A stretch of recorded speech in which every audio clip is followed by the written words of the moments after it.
Hey guys, tonight we are stepping back into the kind of winter that makes your fingers ache just thinking about it. Imagine a world without central heating, no puffy coats from the mall, no fridge packed with leftovers. It's the 14th century, the wind rattles through wooden shutters, smoke leaks from a damp hearth, and you are sitting inside a one-room cottage, wondering if you'll make it through the season. Spoiler alert, you probably wouldn't survive a week. So, before you get comfortable, take a moment to like the video and subscribe, but only if you genuinely enjoy what I do here. And tell me in the comments where you are listening from and what time it is for you. Honestly, knowing that someone in California or maybe in a small town in Germany is dozing off while I ramble about medieval porridge makes me happier than a peasant finding a forgotten carrot in the cellar. Now, dim the lights, maybe turn on a fan for that soft background hum, and let's ease into tonight's journey together. The first thing you notice as winter creeps in is the quiet. Harvest is over, the fields are bare, and what you manage to gather is supposed to last until spring. You sit by the fire, not for comfort, because the fire smokes more than it warms, but because that's the only spot where you can thaw your toes after fetching icy water. Around you, sacks of grain and bundles of onions are stacked like little soldiers guarding your survival. You count them more carefully than modern folks count their Wi-Fi bars. 1 sack of barley, 2 sacks of rye, 3 onions already sprouting green tails. Not a great start. People in the Middle Ages didn't exactly have variety shows of food waiting. The diet was about monotony and survival. Grain ruled everything. Bread, porridge, ale was all about what you could make from a field of barley or wheat. Bread wasn't soft and fluffy, though. Forget croissants. This was a dense, dark loaf, sometimes baked with peas or beans ground into it, because you had to stretch whatever you had. Honestly, chewing it was probably the best dental workout you'd get all year. But here's the funny thing. Archaeologists found evidence that sometimes that bread had more grit than grain. Literally, the grinding stones wore down, and people ended up eating tiny bits of rock baked right into the loaf. Imagine biting into a sandwich today and getting a mouthful of gravel. Dentists back then, non-existent. So yeah, your teeth would wear down faster than a phone battery left on 1% all night. You lean against the wall, clutching that heavy bread, and listen to your stomach growl. Hunger is like background music in winter. Everybody hears it, and nobody finds it catchy. You break off a piece of bread and dip it into a pot of thin broth. The broth tastes of cabbage and onion, maybe with a hint of salted pork, if you're lucky. But most of the time it's just hot water, pretending to be soup. Common events in medieval winters. Famine. Villagers sometimes faced the hungry gap, the cruel stretch when stored food ran out before new crops grew. People boiled weeds, chewed tree bark, even ground acorns into flour. Historians still debate just how widespread these desperate measures were, but enough stories survive to make you shiver more than the cold itself. You shift closer to the fire, hoping smoke won't blind you. Chimneys were rare. Smoke just floated inside, coating rafters until everything smelled like a burnt log. Clothes reeked, hair reeked, even dreams probably reeked. You can picture yourself rolling out of bed in the morning, coughing through the haze, muttering that it's going to be a great day, while poking a half-frozen onion for breakfast. Honestly, Starbucks should try that on their menu. Smoked onion latte, limited edition, only available if you hate yourself. Neighbors sometimes gathered for warmth, telling stories or singing songs. Not because it was cute and festive, but because one fire was better than none.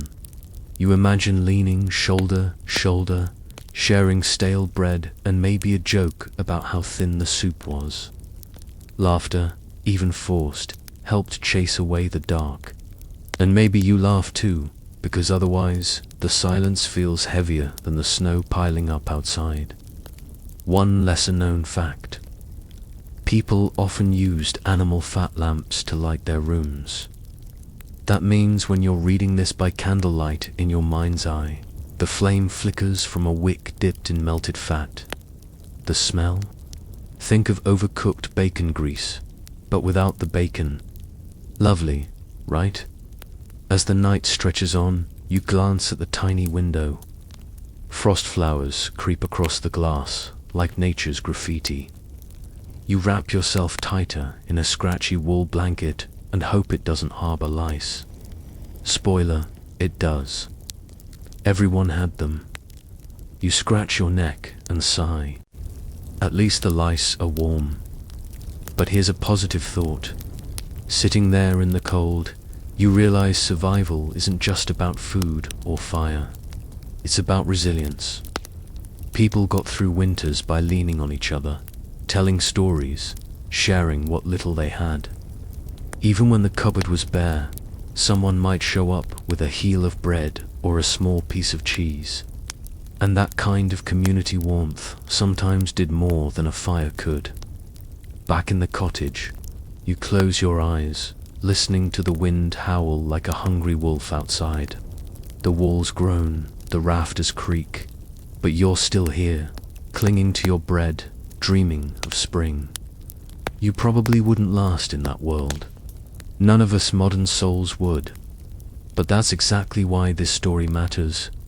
Makes you grateful for your heated blanket, your fridge full of snacks, and yes, even that disappointing frozen pizza waiting in the microwave.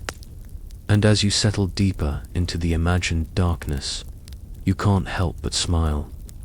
You're lucky, ridiculously lucky, to be alive now.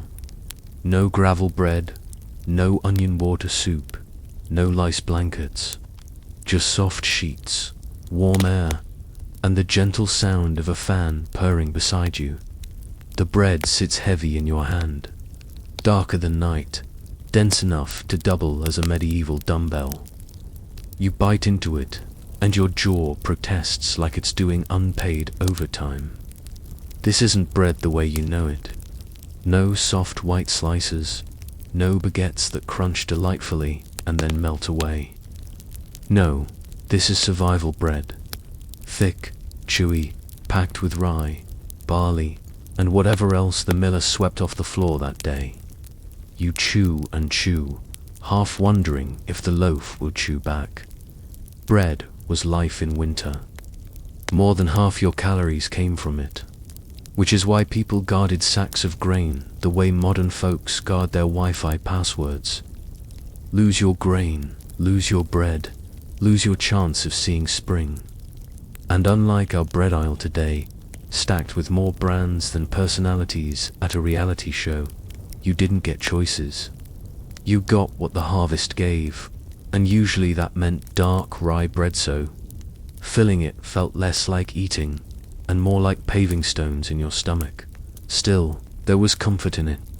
You tear off a piece and dip it into thin stew. Suddenly the bread becomes a spoon, soaking up oniony broth. It's crude, but it warms your belly.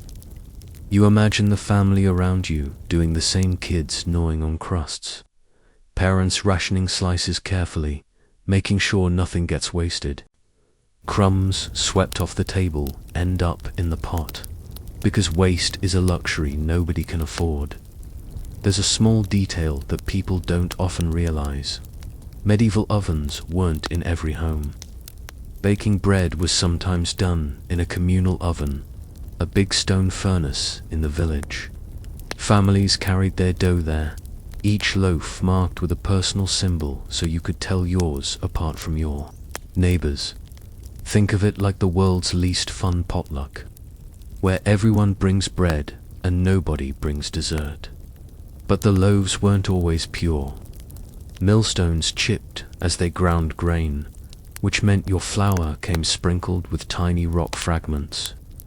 Over the years, that grit wore down teeth until even young adults had mouths like crumbling ruins. Imagine taking a bite of your sandwich today and realizing it doubles as dental sandpaper.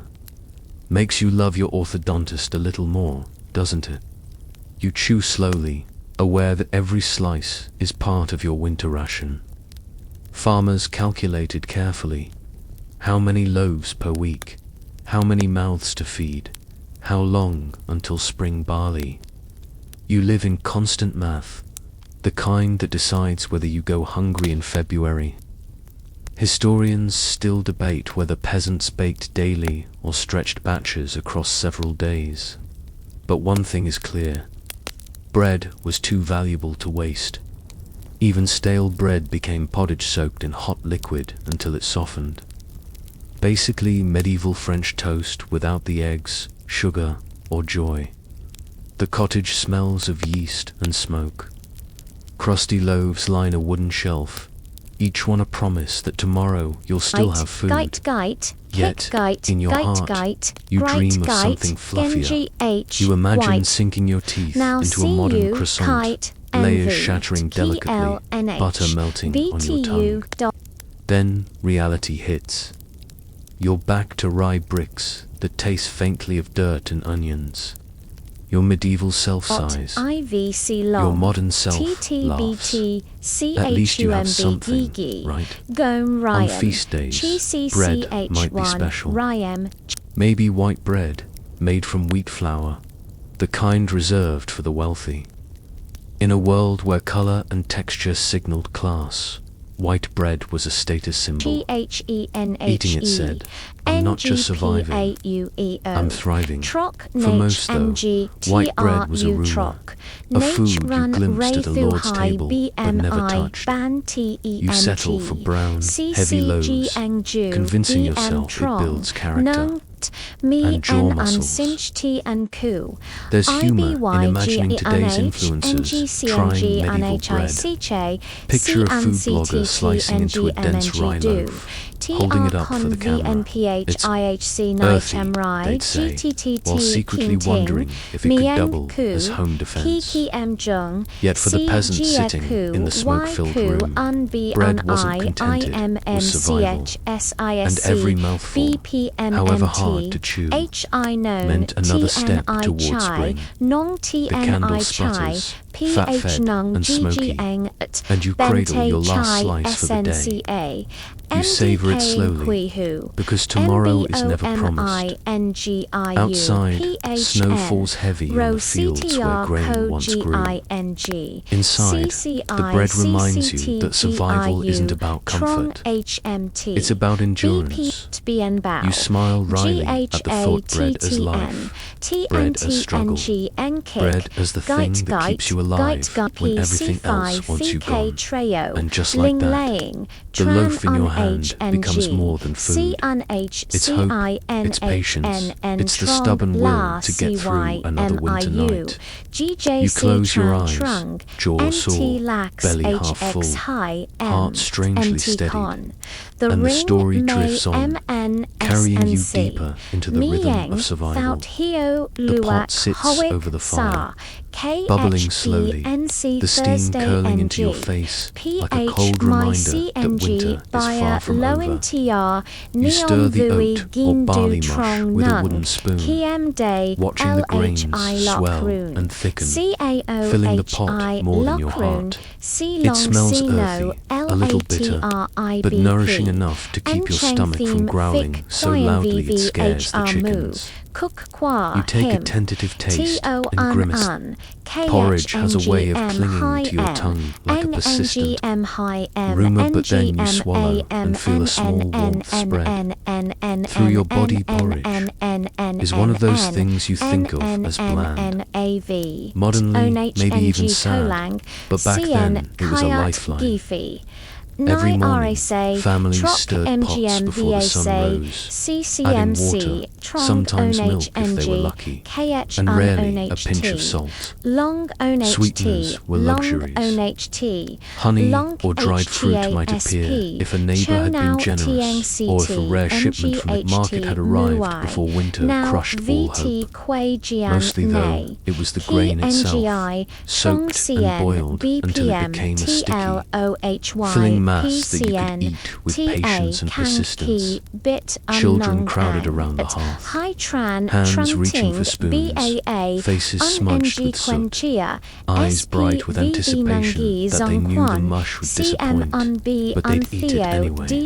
You notice that their energy seems boundless, despite the meagre breakfast, and wonder if modern kids would survive a day with just this to fuel them. A cup of cocoa or a bowl of cereal now seems laughable in comparison, though they would probably cry at the thought of the porridge you spooned onto your plate. You grin at the mental image, imagining a tiny child Instagramming their mush. Hashtagging #peasant life. The texture is peculiar, almost gelatinous, but it sustains you. Every bite reminds you of the rhythm of life in winter. Rise, stir, eat, endure, repeat. Your fingers are chilled from fetching water from the frozen well, and the spoon feels heavier than it looks, as if it knows the weight of survival it carries. You add a few turnips or scraps of cabbage, watching them soften into the porridge, becoming little nuggets of flavor that brighten the dull monotony of winter meals. Even then, these additions feel like treasures, like finding a coin in the snow. Porridge wasn't just food. It was a ritual, a moment of gathering before the workday began. Families huddled together, sharing the warmth of the fire and the smell of cooking grains. Sometimes, stories were told during these breakfasts, old tales of frost giants, wandering spirits, or the foolish neighbor who mistook the porridge for mud and licked the spoon clean. The humor wasn't just for amusement, it was a way to keep the frostbite of fear and loneliness at bay. You imagine yourself chuckling quietly at these tales, appreciating the absurdity of surviving on mush, while life outside screams cold and hardship. There's a lesser-known fact that often surprises modern listeners. Medieval porridge was sometimes fermented. Left to sit overnight, it would sour slightly, creating a tangy flavor that people either loved or endured with grim determination. You take a spoonful and savor the tiny bite of history. It's an acquired taste, to say the least. Perhaps explaining why modern breakfast cereals have sugar, because humanity always finds a way to sweeten suffering. Outside, the wind whips around the cottage, rattling shutters and sending a flurry of snow against the small window. You can see faint silhouettes of trees, their branches heavy with frost. Inside, the hearth glows orange, and the porridge steams, rising in lazy spirals, filling the room with the smell of survival. You wonder how many meals you could endure like this. And the answer is clear: long enough to make it to spring, long enough to appreciate the smallest comforts, long enough to feel alive even in scarcity. Sometimes, the porridge would become more than a simple meal. Scraps were added to pottages, thin soups, or used to thicken stews, demonstrating the ingenuity of the medieval mind. Nothing was wasted. Every grain counted. Every morsel was part of a carefully calculated strategy to make it through the winter unscathed. You pause, thinking how ridiculous our modern obsession with convenience is. Wouldn't you trade a few frozen waffles for a bowl of this hearty, if bland, porridge if it meant surviving harsh frost? Hunger was a constant companion, a low hum beneath the day's activities. You eat slowly, aware that every bite fuels more than your body, it fuels hope, patience, endurance.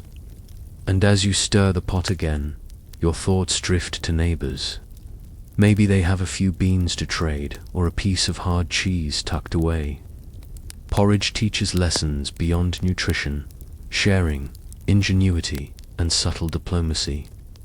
You glance at the children again, imagining them learning the same lessons. Their laughter mingling with the hiss of the fire, making the room feel warmer than it is.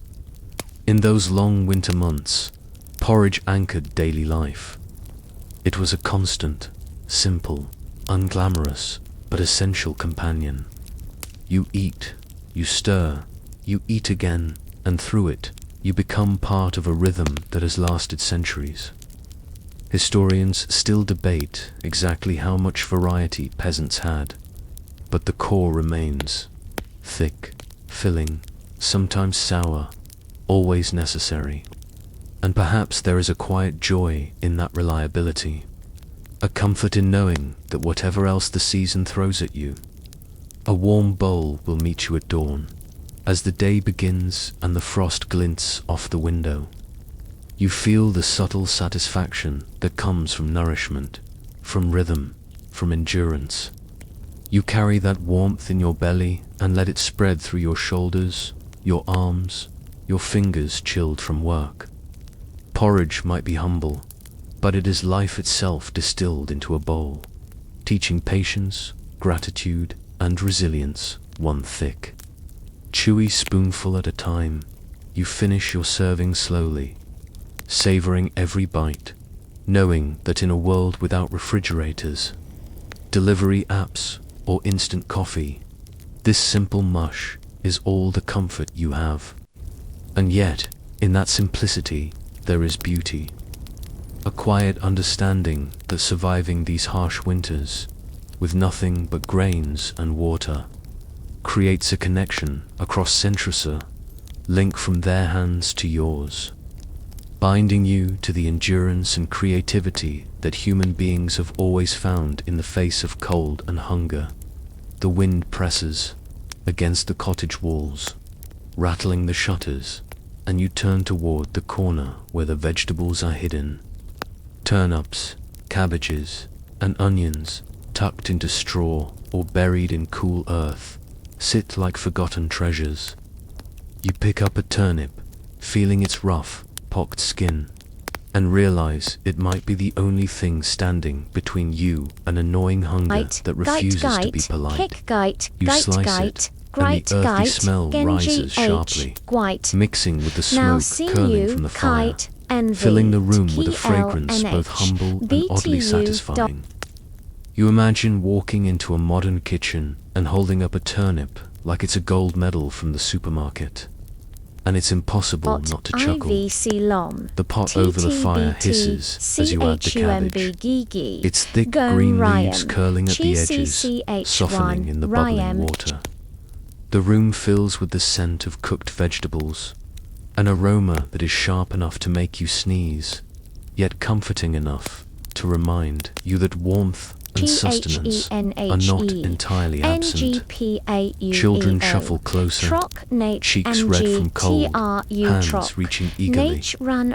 Their enthusiasm doesn't stem from luxury, stems from the raw hunger that drives every movement in winter. You watch them bite into a piece of cabbage and smile, realizing that even the simplest vegetable can offer small victories, a taste of life that modern indulgences often disguise. Some days, the only herbs you have come from months-old foraging, tucked away carefully in dried bundles. Parsley, wild garlic, or a pinch of savory transforms the pot from bland sustenance to something that tastes like ingenuity itself. You stir slowly, mindful that each addition, no matter how small, is a calculated effort to survive. It reminds you how ridiculous it would be to complain about store-bought basil when people once depended on scavenged leaves to make food bearable, sometimes even edible. In a way, the kitchen smells like history, a reminder that necessity can turn a humble turnip into a meal that teaches patience, creativity, and quiet pride. Outside, snow swirls across the fields like powdered sugar on a forgotten cake, and the frost etches delicate patterns across the tiny window. You pull your coat tighter and glance at the vegetables again, noticing how the earthy colors, pale green, soft brown, muted yellow, carry a certain understated beauty. They may not be flashy or exotic, but they endure, much like the people who rely on them. You chuckle, thinking that modern supermarkets could never replicate the thrill of unearthing a slightly shriveled carrot from a root cellar and celebrating it as if it were a prize from a fair. The roots also teach lessons in community. Neighbors sometimes appear at the door with a cabbage or a few onions. The exchange is subtle yet significant. They are not just trades, they are lifelines, silent agreements that in this frozen landscape, generosity is survival, and generosity with food is a quiet rebellion against winter's cruelty. You imagine modern neighbors swapping kale and lettuce instead, and the contrast makes you grin. There is something profoundly human in huddling together over root vegetables, sharing warmth, stories, and scraps alike. As the stew simmers, the fire sputters, sending tiny sparks across the hearth, and you stir again. The turnips and cabbages release a faint sweetness, a subtle contrast to the bitter edges of the broth. Every bite you imagine tasting is a mix of nourishment and triumph. Even the onions, which might make modern eyes water in mere minutes, seem to have character here, their pungency translating into a small pleasure that modern palates might overlook.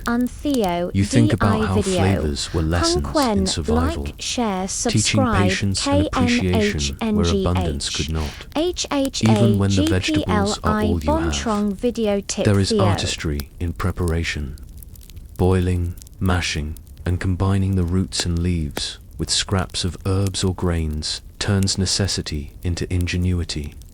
You find yourself stirring slowly, almost meditatively, imagining each vegetable as a small token of resilience. Without spices from distant lands or elaborate sauces, flavor came from technique and patience. And the humor in realizing that a pot of water, cabbage, and turnip could sustain entire families for weeks is not lost on you. It is an absurd triumph over circumstance. The children laugh quietly at the sound of an onion falling into the pot, bubbles splattering onto the hearth, and you smile at the scene. Outside, the snow continues, relentless and unfeeling, but inside, the room pulses with warmth, aroma, and the satisfaction that comes from making something lasting from very little. Each chop, each stir, each shared bite is a silent assertion that survival is possible. You imagine telling this story today, and someone might complain about a lack of variety, but the truth is, this single pot embodies more history, ingenuity, and human endurance than any five-star meal ever could. By nightfall, the vegetables have softened, mingled with the grains from earlier meals, and even a small handful of preserved herbs adds a fleeting brilliance to the otherwise muted stew. You take a moment to inhale the scent, appreciating its complexity. The meal is modest, yet it carries with it stories of survival, human connection, and the stubborn humor that arises from enduring harsh winters. Outside, frost paints the landscape in silent white. Yet inside, the simple roots keep hearts warm, hands busy, and the spirit enduring. Sitting back, you glance once more at the corner where the vegetables rest, imagining countless winters past, countless families who did the same. And you marvel at the quiet beauty of it all. The monotony of roots, boiled and softened, is punctuated by the ingenuity of preparation, the subtle joy of flavor. and the unspoken solidarity between those who share them. In this way, even the humblest vegetables are more than mere sustenance. They are symbols of resilience, continuity, and the enduring human capacity to find warmth, nourishment, and even humor in the simplest of things. You lean closer to the fire, the heat brushing your chilled cheeks, and your eyes drift to the rare treasures of winter, meat. Not the racks of lamb or steaks that you'd see in a modern grocery aisle, glistening and trimmed neatly in vacuum packs, but scraps were bit caught in traps. A pig's foot left after the butcher's table was cleared, or the occasional dried fish hanging from rafters. The scarcity makes every bite feel ceremonial, each morsel more precious than the fanciest cut of beef from today's market. You chuckle quietly, imagining a modern foodie Instagramming a pig's foot, captioning it, "Winter, survival, cuisine, anyone." The absurdity of it would be lost on them, yet here, it is life itself. The meat smells different when it's been preserved, salted, dried, sometimes smoked over a smoky hearth that makes the cottage itself seem to carry a permanent campfire aroma. It tastes robust, bracing, and strangely comforting. You tear off a small piece and chew slowly, savoring the depth of flavor that comes not from seasoning but from patience and preservation. Modern spices and marinades seem frivolous in comparison, and you find yourself oddly grateful for refrigerators and delivery apps, though part of you respects the cleverness it took to survive on scraps. Hunting or raising animals for meat was a delicate affair. Owning a pig or a few chickens meant careful planning, rationing feed through bitter months, and sometimes the difficult decision of sacrificing an animal for the family's survival. You can almost hear the debates in the village, whether to keep a rabbit alive for its future offspring or to roast it now and stave off hunger. Decisions like these were heavy, immediate, and mattered far more than choosing between a dozen cereal boxes in the supermarket. The weight of survival was literal. When a piece of meat finally reached the pot, it became the centerpiece. Maybe a rabbit simmered in a watery stew with root vegetables, turning the simple meal into something almost celebratory. The children's eyes would widen, the adults' hands would pause mid-stir, and the room would fill with an unspoken reverence for the life sacrifice to sustain theirs. You imagine modern families around a table, complaining about microwaved chicken nuggets or lack of truffle oil, and you smile. Perspective changes everything. Even dried fish, preserved to last months, had its moments of glory. Soaked in water, perhaps simmered with grains or onions, it transformed from tough leather to something tender enough to chew, filling the belly in a way porridge never could. You picture yourself today, opening a bag of jerky and thinking, yeah, this is gourmet compared to mud-flavored porridge, and the humor isn't lost. Survival tastes different than convenience, yet both carry their lessons in appreciation. A small, almost poetic truth emerges. Meat, rare as it was, taught moderation and gratitude. One leg of rabbit might be stretched across several meals, sliced thin, shared among the family. You notice the care with which portions were measured, the skill in cooking each scrap to maximize nourishment. Historians still debate how often peasants had real meat versus relying almost entirely on vegetables and grains. But the stories that survive suggest that when meat appeared, it was as much about ceremony and community as it was about hunger. You pick up a pig's foot, noting the texture and heft, and imagine trying to eat this in a modern restaurant. The contrast makes you laugh quietly to yourself. Today, this would be an exotic delicacy with microgreens on the side. There, it is survival, nutrition, and the culmination of planning, labor, and patience. The absurdity is delicious, yet underneath the humor, there is reverence for the animal, for the hands that caught and prepared it, and for the endurance of those who could turn scarcity into sustenance.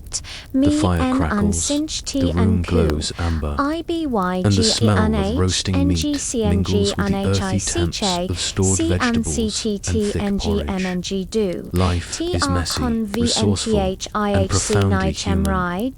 You can't help but compare it to modern kitchens, where food often comes packaged, prepped, and insulated from struggle. Here, every morsel tells a story of winter storms, of shared warmth, of creative preservation, of laughter at the absurdity of scraping together a feast from what little survives. Even the children learn from these moments. They watch how the meat is sliced, how small scraps are combined with grains, how nothing is wasted. Hunger shapes ingenuity, and there is a quiet pride in mastering the art of making a small piece of rabbit feed more than one mouth.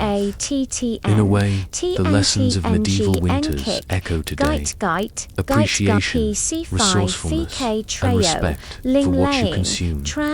You find yourself savoring these lessons as much as the food itself. The room feels alive with the quiet rhythm of survival. You tear a piece of meat and toss it into the bubbling stew, watching as it absorbs flavors from the roots and onions. A perfect blend of scarcity and sustenance. Outside, snow continues its relentless fall, yet inside, warmth, aroma, and the knowledge that you have overcome another day sustain you. The simple act of eating becomes an affirmation. Life persists, even when conditions are harsh. And every morsel carries history, resilience, and humor as you take another bite. Imagining how different this would be in a modern kitchen, you smile. Convenience has its comforts, certainly, but nothing replaces the satisfaction of survival earned, of creativity applied to scarcity, and of shared moments around a fire, where a rare rabbit or a pig's foot becomes not just food, but a celebration of endurance. You lean back, savouring the flavour, the warmth, and the connection to generations who have faced the same cold and scarcity and laughed quietly, defiant through it all. And so, the rare meat, when it appears, is more than just nourishment. It is ceremony, humour, endurance, and respect, wrapped together in the steam rising from a humble pot. You bite slowly, letting the flavour remind you of human ingenuity, of the value of shared struggle, and of how fortunate we are in the present, with comfort and abundance so easily at hand. Even as you trace your thoughts back to a winter long ago, where every morsel mattered, the smell of cheese drifts faintly through the cottage, mingling with the earthy aroma of turnips and the smoky tang of the hearth. You pick up a small, hard wheel of cheese, its crust cracked and dry, and marvel at how something so unassuming can sustain you longer than the fanciest meal today. It's not creamy brie or a delicate camembert you might see in a modern store. It's tough, tangy, and built to last through frost and scarcity. You bite carefully, letting your teeth work through its solidity, and feel the slow satisfaction of a preserved food that keeps on giving. The taste is strong, almost audacious, but in a way that feels grounding, nearby. A small wooden mug steams, filled with ale that's pale, bitter, and more filling than it is frothy. The fermented drink isn't just for pleasure, it's calories, warmth, and a mild protection against winter's chill. You laugh quietly, imagining modern brunch-goers sipping artisanal lattes, while this mug would be considered haute cuisine in the world of survival. It's funny how what is mundane today was once a prized commodity, essential for making it through the day. and how a simple drink could carry the weight of practicality and joy at the same time. You nibble the cheese and sip the ale, feeling the flavors mingle in your mouth. The textures are peculiar, hard, chewy, slightly sour, and unexpectedly comforting. Modern taste buds might wince, but you appreciate how these simple ingredients stretch the limited winter stores. The combination feeds more than the body. It fills a need for ritual, continuity, and a small sense of luxury in a world otherwise defined by scarcity. There's humor, too, in picturing someone today trying to craft a charcuterie board with medieval cheese and ale, puzzled by the toughness of the slices and the slightly sour punch of the ale. Cheese wasn't just sustenance, it was ingenuity.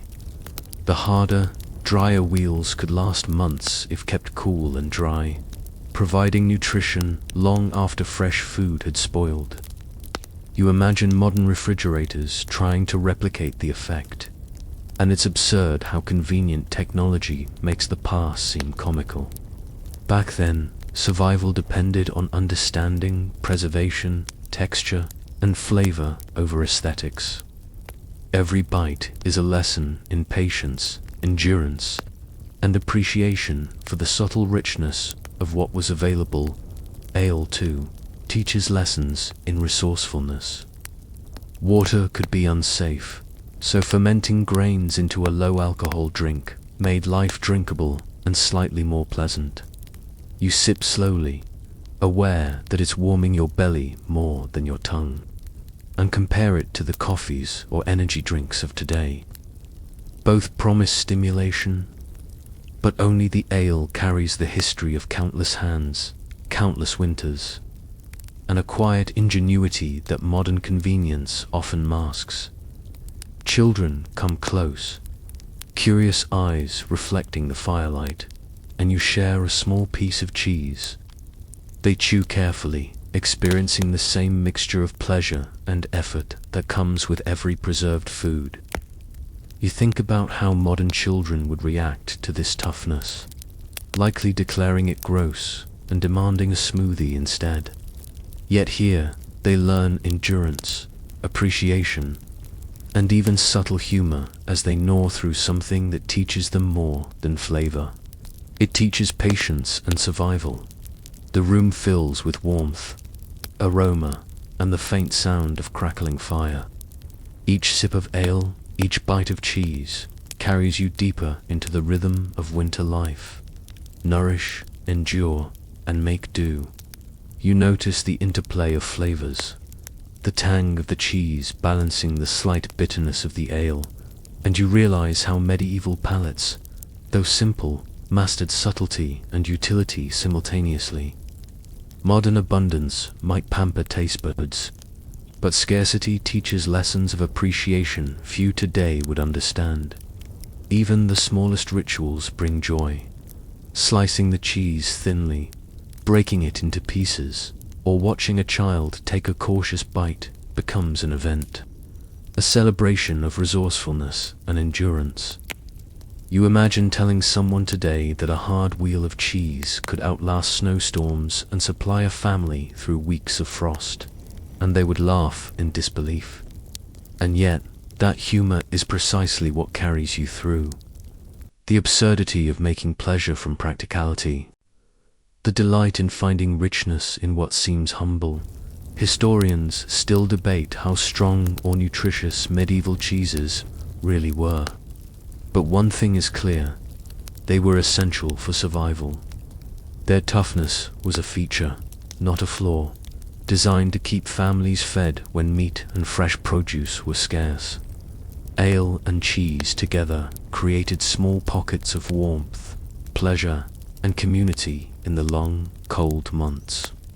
And while modern conveniences have softened both our food and our resilience, there is something to be admired in a diet that demands mindfulness, creativity, and shared appreciation.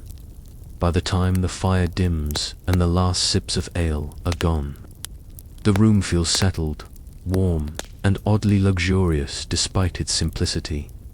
Cheese and ale, humble though they are, anchor daily life, bringing both nourishment and a quiet, wry satisfaction. You savor the textures and flavors, laughing softly at the contrast with modern indulgences, yet also feeling a profound respect for the people who thrived on these basics, learning lessons in endurance, resourcefulness, and gratitude that are easy to overlook today.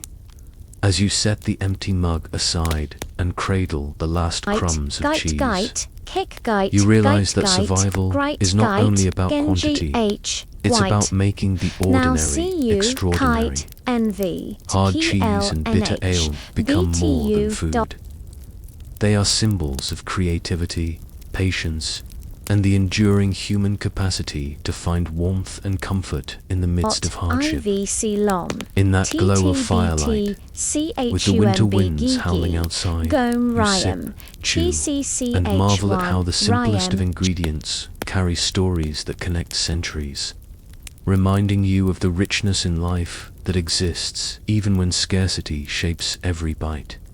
Even in the depth of winter, life finds a way to surprise you. The villagers whisper of holidays approaching, and suddenly the monotony of porridge, turnips, and hard cheese feels momentarily less oppressive.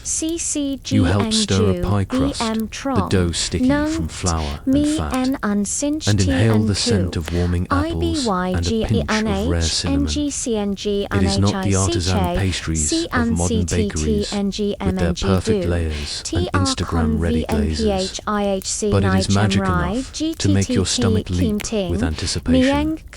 You bite into a small scrap, the crust yielding reluctantly, the filling sweet but modest, and a quiet laugh escapes you because, honestly, you'd be horrified by today's sugar overdose, but here, it feels like celebration itself.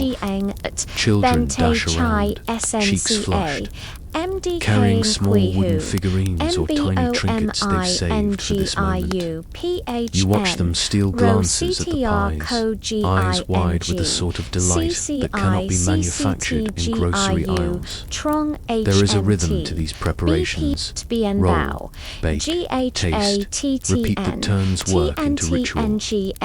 You imagine modern holiday baking shows, all precision and perfection, and smile at the thought that back then, imperfection was the spice of life. The laughter of the unexpected crumb or a charred edge. It is messy, it is real, and it is entirely human. The adults chuckle quietly, sharing stories of past winters, of pies that failed spectacularly, of spices that arrived too late, and of neighbours who mistook salt for sugar. These anecdotes float in the firelit room like tiny sparks, warming the heart more than the hearth.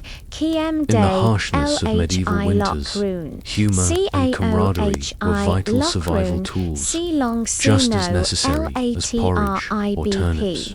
You nibble on another piece of pie, letting its warmth settle in your chest, appreciating how holidays punctuate months of monotony with fleeting joy. Even a pinch of cinnamon or nutmeg feels like a treasure. You recall modern kitchens where spices are abundant and convenience masks their value, and you quietly chuckle at how spoiled we are. In contrast, medieval households treated each added flavour as a gift from distant lands, a whisper of the world beyond frozen fields and snowed-in cottages. The mere act of baking becomes a lesson in anticipation, gratitude, and celebration. A pie, after all, is more than food. It is ingenuity, patience, and a shared smile in the face of hardship. Sometimes, a small meat filling sneaks into pies, or a dollop of honey preserved from summer bees graces the top. These additions elevate the mundane to ceremonial, reminding everyone that even in scarcity, life is meant to be enjoyed. You bite into a wedge, imagining the sensation of modern truffle-laden deserts, and you laugh quietly at the absurdity of comparing extravagant indulgences with a simple winter pie that required planning, foresight, and a little bit of luck. The flavor carries not only sugar but history, resilience, and a subtle humor about human persistence. Outside, the wind presses against the walls, and snow lays a thick blanket over the village. But inside, laughter and the aroma of baking create a warmth that rivals even the hottest fire. Children tiptoe with stolen crumbs, giggling, while adults exchange quiet smiles, acknowledging the comfort found in small pleasures. There is no need for perfection. The pie may be lopsided, the apples uneven, the crust cracked. But the joy is authentic, grounded in effort, resourcefulness, and connection.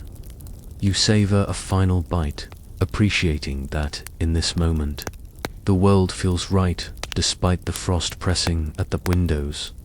You notice how these holiday treats also serve as social glue. Neighbors gather to share a slice, passing pastries around with laughter and storytelling. The humble pie becomes a conduit for generosity, community, and subtle diplomacy. You can imagine someone today scrolling through social media, oblivious to the real meaning of sharing, while medieval hands, dusted with flour, extend a warm pastry as a gesture of unity and survival. Humor mingles with reverence, as everyone knows that in these small acts, joy and sustenance are intertwined. Even the preparation is part of the celebration. Rolling dough over a wooden board, scraping remnants into eager hands, adjusting sugar or honey with a careful pinch, these movements create rhythm and ritual. You marvel at how scarcity teaches ingenuity, how a simple holiday can transform daily monotony into a story to be told, laughed over, and remembered. It is a celebration of endurance, cleverness, and the human instinct to make even the coldest, darkest months brighter. Historians still debate how widely spices were available to ordinary villagers, but it is clear that whenever a pinch of cinnamon or a bit of honey appeared, it was treated with reverence. And you can see why. These small additions turn survival into a festival, a fleeting escape from frost, hunger, and hard labor. You taste a final piece of pie and feel the warmth linger in your belly. A quiet reminder that comfort and delight do not require abundance, only intention, care, and the company of others. As the fire crackles low and shadows dance across the walls, you reflect on the subtle humor of it all. Modern kitchens boast of perfection, yet here, imperfection, laughter, and modest pies carry the weight of centuries, teaching lessons in gratitude, ingenuity, and shared joy. The holidays break the monotony not through extravagance, but through connection, flavor, and a gentle acknowledgement that life, even in hardship, contains sweetness. You lean back, savoring the last warmth of the oven, the last bite of pastry, and the quiet smiles around you, appreciating how even the harshest winters leave room for moments of light, laughter, and human resilience. The cupboards are nearly bare now, and the cold wind sneaks through every crack, reminding you that winter is not finished with its lessons. Hunger gnaws at the edges of your resolve, a persistent, quiet companion that refuses to be ignored. You reach for roots hidden under straw, gnaw on the bark of a tree, and consider how a modern pantry stocked with cans and frozen meals would feel like a fortress compared to this bare cottage. You laugh quietly at the thought. imagining scrolling through Instagram for emergency snacks while medieval children chew on pine roots. The irony thick as the snow outside. The forest beyond the village seems both threatening and tempting. You remember stories whispered by neighbors about those who wandered too far for food, returning pale, exhausted, but with a small haul of edible greens or a rabbit caught in a trap. Every bite becomes a triumph, no matter how bitter or tough. You slice a small root and chew slowly, savoring not flavor, but survival itself. Modern life often disguises effort. Here, every meal carries the weight of ingenuity and endurance. You marvel at how humans can adapt, even when the options are so minimal, and can't help but chuckle at how spoiled contemporary tastes have become. You move quietly through the cottage, checking hidden nooks for forgotten scraps. The children peer at your movements, wide-eyed, sensing both curiosity and necessity. Their small hands dig through straw, retrieving a piece of dried grain or a forgotten cabbage leaf. There is humor in their solemnity, a kind of innocence shaped by necessity, contrasting sharply with modern kids demanding candy bars and instant noodles.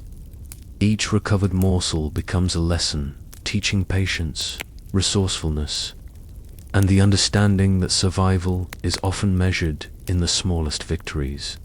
The fire sputters, offering fleeting warmth, and you stir a pot with a few remaining grains and what root vegetables you could salvage. The smell is minimal, almost acrid, yet there is comfort in the ritual itself. You imagine a contemporary chef trying to make a meal from these meager ingredients, following a recipe and failing spectacularly. The laugh escapes you before you can stop it. Life in these winters does not wait for perfection or fancy techniques. Improvisation, timing, and observation decide whether you eat tonight or go hungry. Occasionally, you find scraps of dried fruit or a preserved root hidden deep in a basket. They are treasures, sweet sparks against the grey monotony of winter meals. You break them into the porridge, watching how small adjustments stretch the sustenance further. Each decision is deliberate. One more bite for the children, a smaller portion for yourself, a careful calculation that balances need with fairness. Modern life rarely demands this kind of careful planning, yet it teaches humility, empathy, and patience in ways no convenience can. Outside, the wind howls over snow-laden fields, and the trees groan under frost. You press closer to the hearth, noticing how the smoke mingles with the scent of roots and ashes, and feel an odd sense of gratitude. The scarcity sharpens your senses, makes small pleasures unforgettable. The warmth of the fire, the bite of a soft root, the shared glance of understanding with another human. You imagine scrolling through a contemporary kitchen, comparing it to this scene, and you can't help but smirk. All the gadgets in the world could not replicate this combination of effort, taste, and quiet triumph. There are moments of creativity born from desperation. You mash roots into the last bit of porridge, sprinkle a bit of moss or dried herbs, and find that it adds texture, novelty, even humor. It's a subtle artistry, a way to make something bearable and to remind yourself that even in hardship, life offers opportunities to invent, to delight in small victories, and to survive with dignity. Every chew carries both nourishment and a story of adaptation. You pause to consider how families stretch their meager stores over days, calculating portions, rationing carefully, sometimes even feigning fullness to spare a sibling or elder. The lessons are immediate, practical, and not easily forgotten. Modern life often shields us from such demands. Yet here, every choice matters, every scrap counts, and every shared morsel carries unspoken bonds of care, humor, and human ingenuity. By nightfall, the hunger remains, but so does resilience. The fire burns low, and you sit back, chewing the last remnants of roots and dried grains, feeling both the sharp pangs of need and the quiet pride of survival. Each bite reminds you of human adaptability, the capacity to endure, and the subtle humor that emerges when life forces creativity under pressure. Scarcity teaches lessons that abundance cannot. Patience, ingenuity, gratitude, and the kind of quiet joy found in making even the smallest piece of food suffice. As the room darkens and the wind rattles the shutters, you reflect on the absurdity and beauty of it all. Modern life brims with convenience, yet here hunger sharpens senses, bonds, and humor. Every bitter bite, every carefully stretched morsel, carries stories that echo through centuries, reminding you that survival is not merely about filling the stomach, but about ingenuity, human connection, and the wry laughter that persists even in the harshest winters. By now, you've learned that surviving winter is as much about cleverness as it is about endurance. In the dim light of the cottage, villagers gather quietly, exchanging whispers and small packages. One neighbor brings a handful of dried herbs, another a root carefully buried in straw, and suddenly the meager stores transform into a shared pantry. You can't help but smile at the ingenuity. What seems paltry alone becomes sufficient when minds and hands come together. It reminds you, with a quiet chuckle, of modern office potlucks, where everyone brags about their contribution, though here, every scrap literally keeps someone alive. You watch a woman skillfully slice a turnip into thin rounds, demonstrating to a child how a single root can feed more mouths. The child's eyes widen, astonished, and you recall modern cooking tutorials that make simple tasks seem complicated. Here, survival dictates efficiency, patience, and respect for every bit of food. You laugh quietly, thinking of how spoiled contemporary palates would scoff at such lessons. Yet these small acts carry knowledge generations deep. Every shared technique, every tip about storing, soaking, or boiling food stretches winter stores in ways that feel almost miraculous. Outside, snow blankets the village, yet inside, warmth radiates from shared labor and shared laughter. Men discuss trapping rabbits, while women compare the last preserved cabbage leaves. Even in scarcity, humor emerges. Naturally, someone jokes about trading a turnip for a chicken's foot. Another quips about drying moss to fill a stew. You sip a thin broth, tasting ingenuity more than flavor, and feel gratitude for the resourcefulness that turns bleak circumstances into manageable survival. It is absurd, yet profoundly human, this dance of creativity and necessity. Children run errands, carrying small bundles, helping stretch the supplies. You notice how teaching them becomes part of the strategy. They learn to ration, to innovate, and to appreciate the work behind every morsel. You imagine modern children with pre-packaged snacks and instant meals, clueless about the patience required to make simple food suffice. Here, each small act stirring porridge, slicing a root, sharing a scrap carries life lessons disguised as chores. The humor of watching someone gnaw on a dried carrot as if it were candy isn't lost on anyone. Laughter softens hardship just as much as the fire softens cold. Improvisation reigns supreme. Someone figures out how to mash leftover grains with water to make a thick paste. Another cooks thin strips of dried meat with roots to create a soup. It's not gourmet, But the transformation of scarcity into sustenance feels almost magical. You think of modern kitchens with gadgets and wonder how little ingenuity it would take to make the same amount of food nourishing. The contrast is funny, yet it deepens your respect for the creativity born of necessity. There is also an unspoken code of generosity. Sharing is survival. Hoarding is folly. You watch neighbors quietly pass extra vegetables or grains across thresholds. A small act of kindness that carries huge consequences. A slice here, a handful there, and the balance of winter shifts. You imagine social media posts today praising elaborate charity dinners, and you can't help but laugh at the raw simplicity of this ancient exchange. No cameras, no accolades, only trust, respect, and practical compassion. Every interaction teaches adaptability. Recipes are stretched, portions calculated, and unusual combinations created to ensure that no food is wasted.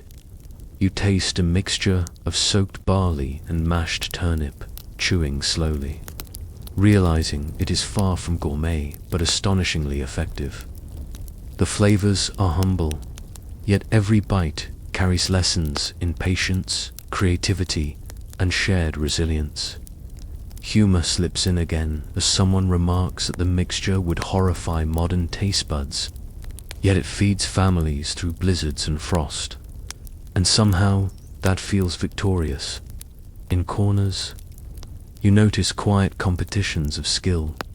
Who can stretch a single cabbage leaf into 3 meals? Who can make a tiny bit of dried fish taste savory? It's playful, inventive, and deeply practical. You smile at the notion that modern cooking shows could never replicate this. Here, the stakes are hunger, and the prize is shared sustenance. The laughter, the pride, the subtle jokes all wrapped into the rhythm of survival make the cottage feel alive in a way that luxury cannot replicate. Even small moments of absurdity bind the community. A child accidentally drops a root into the ashes, only for it to be retrieved and reimagined as a stew ingredient. You watch adults suppress laughter and shake their heads, realizing that humor is a vital ingredient.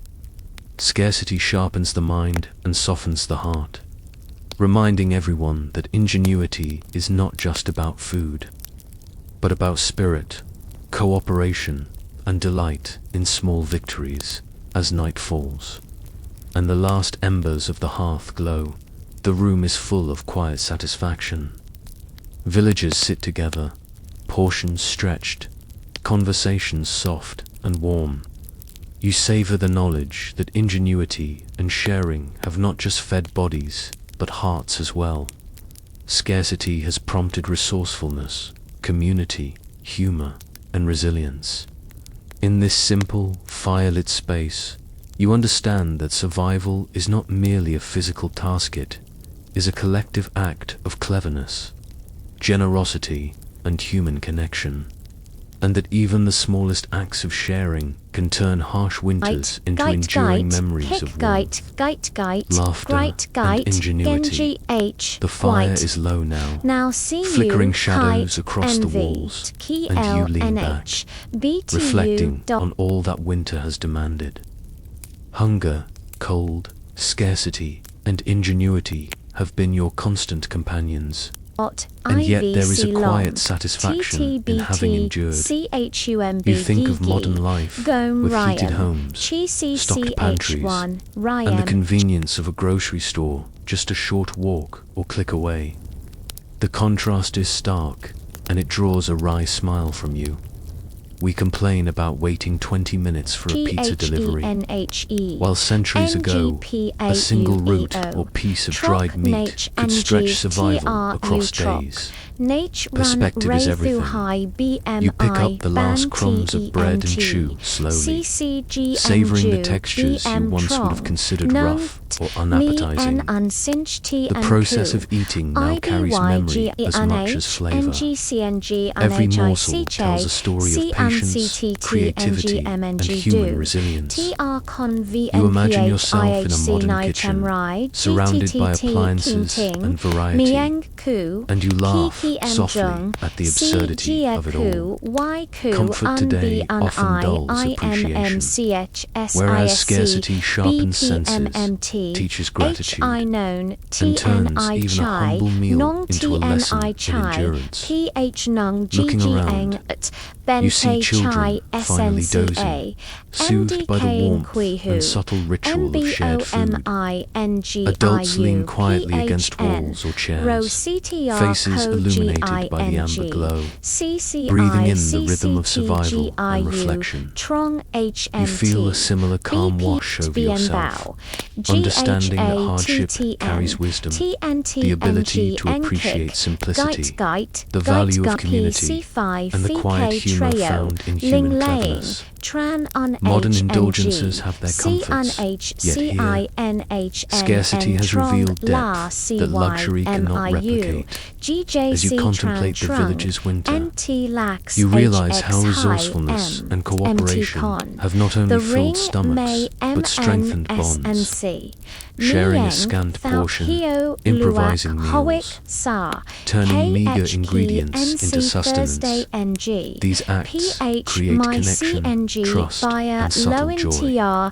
You think of contemporary society, often isolated by convenience, and wonder how little it takes to transform mere survival into community celebration. The lesson is clear. Ingenuity and empathy are as essential as any recipe. Outside, the wind presses against the walls, and snow lays a silent, glittering blanket over the village. Inside, shadows stretch long and warm. You sip the last thin ale, letting it settle in your chest, and realize that this season of scarcity has offered something more than nutrition, perspective. Modern discomforts, so easily remedied, seem trivial in comparison to these winters, where patience, creativity, and cooperation dictated daily life.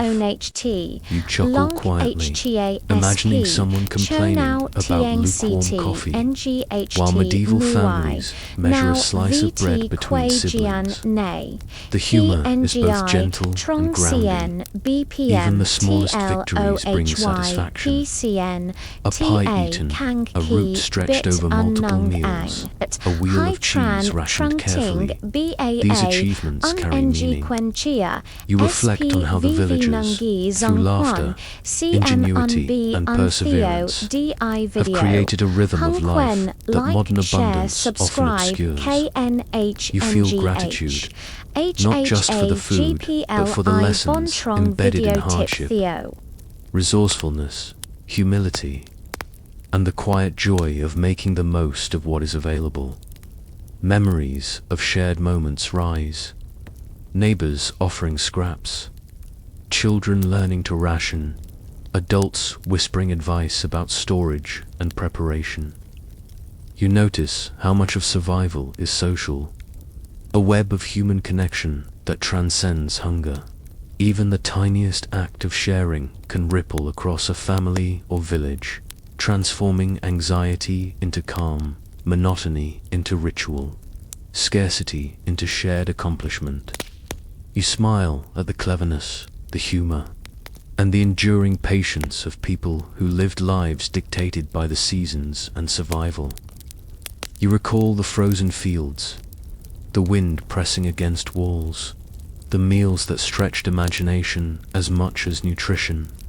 And yet, here in the dim firelight, there is warmth, laughter, and a profound respect for life. You realize how easily modern life takes for granted comfort, abundance, and the luxury of choice. Winter survival has taught patience, ingenuity, and gratitude for even the simplest pleasures.